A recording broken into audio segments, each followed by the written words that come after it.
Hello বন্ধুরা, welcome back to my channel জলিস lifestyle. তো আজকে আমি একটা একদমই অন্যরকম ভিডিও দিতে চলেছি, যেটাতে আমার উপকার হয়েছে আর আশা করি তোমরাও উপকার পাবে। তো আমি এই ভিডিওটা ইউটিউবে অনেকবার দেখেছি, অনেক চ্যানেলেই দেখেছি, আর আমরা সবাই কম বেশি জানি যে এই যে উপাদানগুলো আমাদের চুলের জন্য কতটা উপকারী। আর চুল পড়ার সমস্যায় আমরা কম বেশি সবাই ভুগে থাকি, কিন্তু আবার দামি দামি তেল কেনার টাকাও সবসময় থাকে না।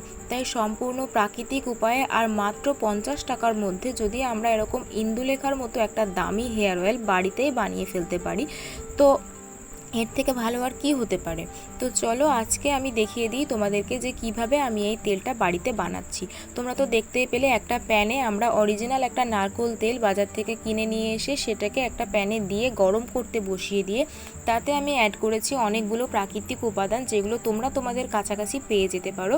তো প্রথমেই আমি দিয়ে দিয়েছিলাম কুচি করা একটা পেঁয়াজ, আর সাথে দিয়েছিলাম অ্যালোভেরা জেল, কারি পাতা, জবা ফুল এবং জবা পাতা, আর তার সাথে দিয়েছি মেথি আর কালো জিরে। এই কটা উপাদান দিয়ে তোমরা তেলটাকে ভালোভাবে ফুটিয়ে যখন কালো হয়ে আসবে, তখন তোমরা একটা সুতির কাপড়ে বা কোনো পরিষ্কার যে কোনো কাপড়ে তোমরা ছেঁকে নিয়ে কিছুক্ষণের জন্য ঠান্ডা হতে দিয়ে সেটাকে ভালোভাবে ছেঁকে নেবে। সমস্ত তেলটাকে বের করে নিয়ে তোমরা যে কোনো কাঁচের শিশি বা প্লাস্টিকের শিশিতে তোমরা ঢেলে সেটাকে সংরক্ষণ করতে পারো। আমার কাছে একটা ইন্দুলেখার খালি বোতল ছিল, যার মাধ্যমে আমি তেলটাকে মাথার গোড়ায় গোড়ায় ভালোভাবে দিতে পারবো, সেজন্যই আমি এটাকে ইউজ করেছি। এটার মধ্যে আমি তেলটা ঢেলে চুলের গোড়ায় ভালোভাবে তোমরা দিতে পারবে। জানোই তো যে ইন্দুলেখার উপরে ঢাকনিতে চিরুনির মতো একটা জিনিস থাকে, যার মাধ্যমে আমরা চুলে ভালোভাবে দিতে পারবো। তো সেটা থাকলে তোমরা অবশ্যই ইউজ করতে পারো, আর না হলে তোমরা কাঁচের শিশিতেও ইউজ করতে পারো। তো আজকে ভিডিও এই পর্যন্ত, কেমন লাগলো আমাকে জানিও।